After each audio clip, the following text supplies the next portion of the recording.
안녕하세요. 주권 선교사 방송입니다. 주권 선교사 방송은 철저한 신앙, 소명을 따르는 신앙을 전합니다. 오늘은 6살 꼬마 주권 선교사 파울리를 소개해 드리려고 합니다. 파울리는 독일의 기독교 작가인 카티아 볼프의 책 파울리는 정말 못 말려의 주인공입니다. 작가는 웃기고 재미있는 기독교 어린이 책도 필요하겠다는 생각에서 이 책을 썼다고 합니다. 이 책에서 파울리는 보이지는 않지만 예수님이 항상 함께 계신다는 것을 굳게 믿고 종횡무진 착한 일을 실천합니다. 파울리의 이런 모습은 소명을 따라 살아가는 주권 선교사의 좋은 모범이라 생각되어 소개합니다. 작가는 이 책 서문에서 다음과 같이 말하고 있습니다. 예수님께서는 우리가 어린아이와 같이 되지 않으면 하늘나라를 상속하지 못할 것이라 말씀하셨습니다. 어쩌면 파울리는 우리가 깨워주기만을 기다리며 우리 모두 안에 살고 있는 어린이일지도 모릅니다. 그래서 우리가 본래 그래야만 하는 것처럼 하나님께서 우리와 함께 계시며 결국엔 모든 것을 선으로 만드신다는 굳은 믿음 가운데 행동할 수 있게 되기를 기다리고 있을지 모릅니다. 자, 그럼 파울리의 이야기 속으로 들어가 볼까요? 저는 파울리예요. 하지만 사람들은 파울리라고 불러요. 저는 예수님을 사랑해요. 그래서 착한 일을 아주 많이 한답니다. 제가 어디 있든지 예수님께서는 보이지 않지만 함께 계세요. 저는 커서 선교사가 될 거예요. 선교사는 예수님을 아직 알지 못하는 사람들이 살고 있는 외국으로 가는 사람이에요. 그리고 그 사람들에게 예수님에 관해 이야기하죠. 저는 지금 6살이에요. 하지만 아직 학교에 가진 않아요. 우리 아빠는 인쇄소에서 일하세요. 장미가 그려진 초콜릿 상자를 만드시죠. 정말 맛있어요. 그리고 땅콩 초콜릿 종이도 우리 아빠가 인쇄하시는 거예요. 저는 벌써 예수님과 함께 아주 멋진 일들을 많이 경험했어요. 그중 몇 가지를 이제 이야기해 드릴게요. 자동차 사건. 내가 뭔가를 잘못한 것 같다. 어제 나는 크레용을 들고 밖으로 나갔다. 사람들을 기쁘게 해주려고 나는 주차되어 있는 자동차 뒤에 물고기를 그려 넣었다. 물고기의 뜻은 예수님이다. 그리고 그림에 글씨도 써 넣었다. 예수님이 따고 있어요. 이렇게 한 자동차가 9대쯤 되는 것 같다. 나는 아직 학교에 다니지 않기 때문에 글씨 쓰는 법을 정확히 모른다. 정말 유감이다. 왜냐하면 우리 이웃집의 홀베르그 씨가 엄마에게 불평을 하셨기 때문이다.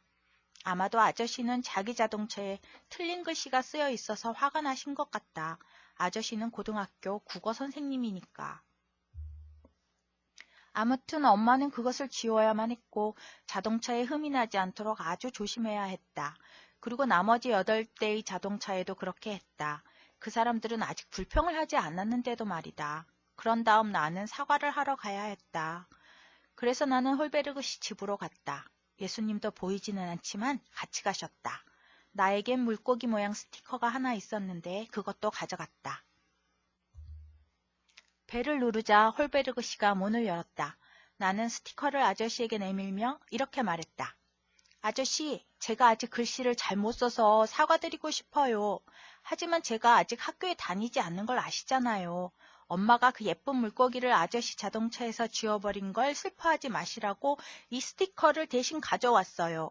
이게 어쨌든 훨씬 더 예뻐요. 홀베르그 씨는 기뻐서 어쩔 줄 몰라 하셨다. 그 스티커는 아저씨 아들이 자기 오토바이에 붙였다.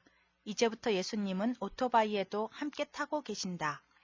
사람들이 나한테 화를 내지 않도록 빨리 글씨를 잘 쓰게 되었으면 좋겠다. 개 사건.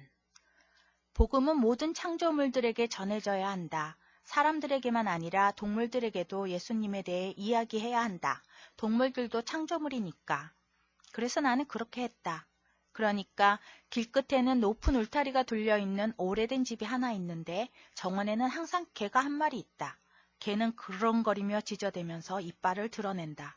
아마도 그 개가 예수님에 대해 아무것도 모르기 때문인 것 같다. 암튼 나는 갔다. 먼저 울타리 뒤에 섰다. 개가 짖었다. 나는 크게 소리를 질러야만 했다. 예수님이 널 위해 돌아가셨어! 개는 계속 짖었다. 나는 더 크게 소리 질렀다. 예수님이 널 사랑하셔. 그리고 널 용서하셔. 그 개는 잘 이해하지 못하는 것 같았다. 더 사납게 지저댔다. 아니면 혹시 너무 기뻐서? 그래서 나는 대문을 열었다. 개가 짖으면서 나에게 달려왔다. 개는 내 앞에서 높이 뛰어올랐다.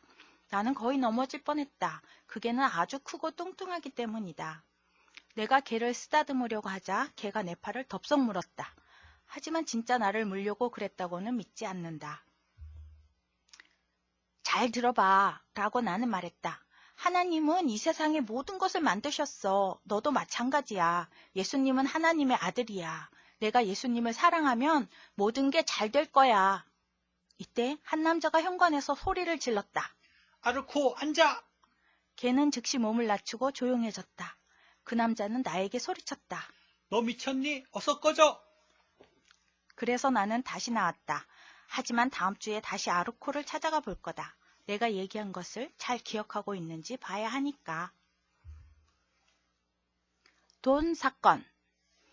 아프리카에는 먹을 것이 전혀 없는 어린이들이 살고 있다. 왜냐하면 그 아이들의 부모도 가지고 있는 것이 아무것도 없기 때문이다. 아니면 그들에게 부모가 없기 때문인 경우도 있다. 그 아이들은 그래서 아주 말랐고 아주 큰 눈을 갖고 있다. 그리고 마치 아무 것에도 관심이 없다는 듯이 가만히 있다. 몸에 파리들이 기어다니는데도 쫓을 생각을 안 한다. 왜냐하면 힘이 없기 때문이다. 나는 이것을 텔레비전에서 보고 펑펑 울었다. 어떤 사람들은 왜 하나님이 이런 일을 그대로 놔두시지? 라고 묻는다. 하지만 나는 왜 우리가 이 일을 그대로 놔두나 하는 의문이 든다. 그래서 나는 갈색으로 아이 그림을 그렸다. 실제로 그냥 선 하나를 그린 것과 같았다. 그리고 위에다 아주 큰 눈을 그려 넣었다. 그리고 파리도 많이 그렸다. 텔레비전에서 본 것과 똑같이. 그리고 나서 나는 그리고 보이지 않지만 예수님도 내 옆에 함께 밖으로 나갔다. 집집마다 벨을 누르고 그림을 보여줬다. 아프리카에 사는 많은 어린이들은 이렇게 말랐어요. 이 어린이들에게 먹을 것을 사줄 수 있는 돈이 있으신가요? 라고 물었다. 어떤 사람들은 문을 꽝 닫아버렸다. 그렇지만 대부분은 내 깡통에 돈을 넣어주었다. 홀베르그 씨는 20유로나 넣어주셨다. 아빠가 돈을 보태어 50유로를 만들어주셨고 아프리카의 마른 어린이들에게 먹을 것을 가져다주는 사람들의 예금 계좌에 그 돈을 넣어주셨다. 나는 어떻게 그렇게 많은 부자들이 먹을 것이 하나도 없는 많은 어린이들이 있다는 사실을 알고도 견딜 수 있는지 모르겠다. 나는 그것이 하나님 잘못이라고 생각하지 않는다.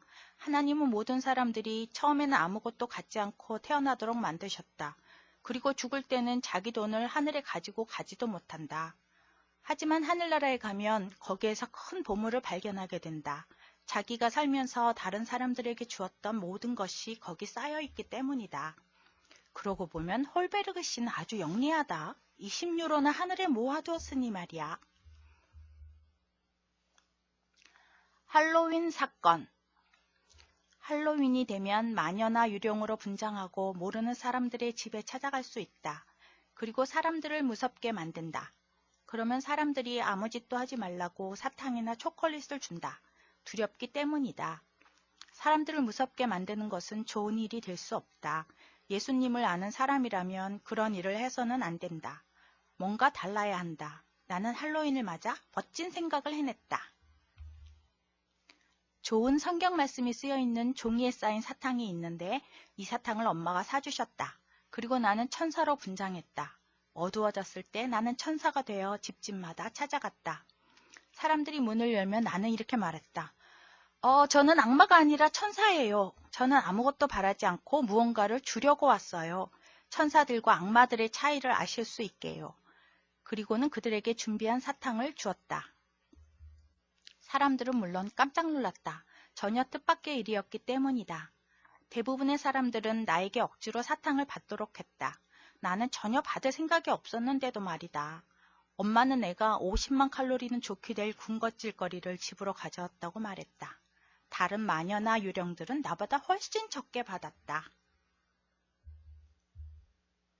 들어주셔서 감사합니다.